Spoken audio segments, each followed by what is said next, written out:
प्रिय छात्रों नमस्कार। एनसीईआरटी गणित कक्षा 11वीं में आपका स्वागत है।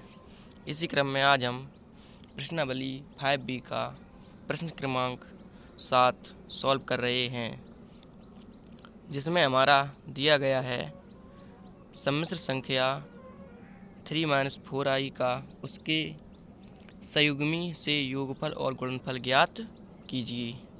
तो हमें इसके संयुग्मी से योगफल और गुणनफल ज्ञात करना है। तो संयुग्मी, इसमें एक शब्द आपको दिया गया है संयुग्मी, तो इसका क्या मतलब होता है संयुग्मी का। तो चलिए इसे रफ में समझ लेते हैं कि आखिर संयुग्मी शब्द का मतलब क्या होता है। तो संयुग्मी का मतलब होता है, संयुग्मी का मतलब होता है जस्ट अपोजिट, मतलब उल्टा। संयुग्मी का मतलब क्या होता है? उल्टा।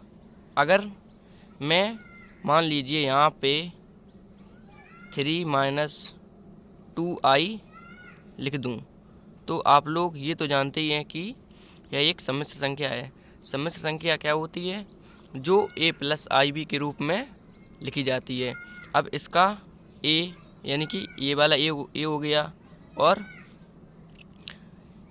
-b यानी कि ib, जो a + ib या a माइनस भी हो सकता है ib, जिसमें एक भाग वास्तविक हो और दूसरा भाग काल्पनिक हो, उसे हम लोग सम्मिश्र संख्या कहते हैं। ib जिसके साथ i है वह हमारा काल्पनिक भाग या जिसे हम अधिकल्पित भाग भी बोलते हैं, और जिसके साथ में आई नहीं है वह हमारा वास्तविक भाग होता है। तो हम बात कर रहे थे कि संयुग्मी, तो संयुग्मी का मतलब होता है उल्टा। अगर मान लीजिए मैं यहाँ पे लिख दूँ 3-2i और मैं आपसे कह दूँ कि इसका संयुग्मी बताइए, तो क्या आप बता सकते हैं इसका संयुग्मी क्या होगा? तो आंसर है, अगर 3-2i है तो इसका संयुग्मी मतलब उल्टा, माइनस है तो प्लस कर दीजिए 3 + 2i, तो इसका संयुग्मी का क्या हो जाएगा? 3-2i का संयुग्मी 3 प्लस, अगर माइनस है तो प्लस में हो जाएगा, उल्टा जस्ट हो जाएगा, और अगर प्लस है तो उसका माइनस हो जाएगा। अब मान लीजिए मैं आपसे कह दूं 2 + i का संयुग्मी बताइए, तो हमने क्या अभी बताया कि केवल साइन चेंज हो जाता है। संयुग्मी मतलब उल्टा, प्लस है तो माइनस में 2 - i, इसका क्या हो जाएगा 2 - i। अगर हम आपसे कहें 2 + i का संयुग्मी बताइए तो 2 - i हो जाएगा, और अगर हम आपसे कहें कि 2 - i का संयुग्मी बताइए तो 2 + i हो जाएगा। तो चलिए इसी प्रकार से इसे सॉल्व करना है। तो अब हमारी संख्या दी गई है 3-4i। तो सबसे पहले आपको हल लिख लेना है, उसके बाद 3-4i ज्यों का त्यों एक बार लिख लेना है 3-4i। अब हम इसमें आगे लिखेंगे 3-4i का संयुग्मी, तो 3-4i का संयुग्मी 3-4i का संयुग्मी, तो इसका संयुग्मी क्या होगा? अभी हम लोगों ने समझा था 3-4i का संयुग्मी क्या होगा। तो आंसर है, माइनस है तो प्लस हो जाएगा, तो होगा 3 + 4i, ये हमारा हो जाएगा। तो अब हमें दो मान प्राप्त हो गए हैं, एक तो ये है और एक ये है, 3-4i और 3 + 4i। अब आप इसे लिख सकते हैं सम्मिश्र संख्याएं, सम्मिश्र संख्याएं आपको वो लिख लेना जो आपको दो संख्याएं प्राप्त हो गई हैं। सम्मिश्र संख्याएं बराबर 3-4i और 3+4i। आपको दो सम्मिश्र संख्याएं प्राप्त हो गई हैं। तो अब प्रश्न आप एक बार देख लीजिए। प्रश्न में लिखा है सम्मिश्र संख्या 3-4i का उसके संयुग्मी। तो हमने उसका संयुग्मी तो लिख दिया। 3-4i का संयुग्मी क्या हमने लिखा? 3+4i के उसके संयुग्मी से योगफल और गुणनफल ज्ञात कीजिए। तो अब हमें सबसे पहले लिख देना है योगफल। आपको साइड से लिखना है योगफल। तो योगफल देखिए कैसे प्राप्त करेंगे। तो योगफल का मतलब होगा हम इन दोनों को ऐड कर देंगे। योगफल मतलब इन दोनों को जोड़ देंगे। तो चलिए 3-4i और योगफल मतलब प्लस लगा दीजिए और 3+4i।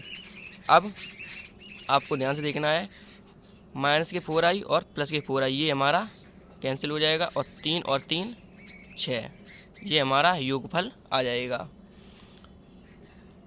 3 और 3 6 ये हमारा योगफल आ जाएगा। उसके बाद आपको लिखा है और गुणनफल। अब आपको लिख लेना है तथा गुणनफल। तो इसको भी आपको बराबर में लिखना है। तो गुणनफल, अब हमने इन दोनों का जब योगफल कहा था तो हमने इन्हें ऐड किया था। अब गुणनफल तो 3-4i में हम लोगों को गुणा करना है 3+4i। तो अब आप देख सकते हैं इसमें पहले कोष्टक में a-b और दूसरे कोष्टक में a+b। तो आप चाहें इसमें सर्वसमका भी लगा सकते हैं। a² - b² की सर्वसमका होती है पहले कोष्टक में a-b और दूसरे कोष्टक में a+b। आप या फिर इसका गुणा भी कर सकते हैं। देखिए कैसे। तो सबसे पहले हम 3 का इन दोनों में करेंगे गुणा, फिर उसके बाद -4i का इन दोनों में करेंगे। तो चलिए सबसे पहले 3 का इन दोनों में करते हैं। तो जब हम 3 का 3 में करेंगे तो ये हमें 9 प्राप्त हो जाएगा। प्लस लगा दीजिए। और जब हम 3 का 4 में गुणा करेंगे तो हमें 3 चौके 12 और i ज्यों का त्यों। अब -4i का गुणा जब हम 3 में करेंगे तो 4 तिया 12, चूँकि यहाँ माइनस है तो यहाँ आपको माइनस लगा देना है और 4 तिया 12 और i ज्यों का त्यों। अब माइनस यहाँ है और यहाँ पे प्लस है, तो माइनस का जब हम प्लस में गुणा करते हैं तो हमें माइनस ही प्राप्त होता है। चाहे हम माइनस का प्लस में गुणा करें या प्लस का माइनस में करें तो हमें माइनस ही प्राप्त होता है। अब 4 का 4 में करेंगे तो 4 चौके 16 और i का i में करेंगे तो ये हो जाएगा हमारा i²। अब आपको ध्यान से देखना है 12i ये प्लस के हैं और ये माइनस के हैं तो ये दोनों कैंसिल हो जाएंगे। उसके बाद 9 ज्यों का त्यों, ये माइनस के 16 ज्यों का त्यों। और अब आपको ध्यान देना है i²। तो i² का मान हम लोग जानते हैं कितना होता है, तो आंसर है -1 होता है i² का मान। अब आपको आगे देखना है। तो अब ये हमारा 9 ज्यों का त्यों, आपको बराबर भी लगाते रहना है। अब माइनस का गुणा हम इस कोष्टक में अंदर करेंगे तो माइनस माइनस ये तो हमारा प्लस हो जाएगा। अब 16 का गुणा जब हम 1 में करेंगे तो 16 ही आएगा। अब 16 और 9 ये हो जाएगा हमारा 25। तो हमें प्रश्न में दिया गया था कि योगफल और गुणनफल ज्ञात कीजिए। तो सबसे पहले हमने सम्मिश्र संख्या 3-4i हमें दी गई थी, उसका हमने संयुग्मी 3+4i कर लिखा, क्योंकि माइनस वाली संख्या प्लस हो जाता है संयुग्मी और प्लस वाली संख्या का संयुग्मी माइनस में हो जाता है। उसके बाद ये हमारी सम्मिश्र संख्याएं थी 3-4i और 3+4i, हमको दो सम्मिश्र संख्याएं प्राप्त हुई। हमें इन दोनों का योगफल और गुणनफल ज्ञात करना था, तो हमने ये योगफल निकाल लिया। उसके बाद हमने ये गुणनफल निकाल लिया। तो आशा करता हूँ कि यह प्रश्न आपको अच्छे से समझ में आ गया होगा, और नहीं आया है तो आप हमें कमेंट में बता सकते हैं। Thank you.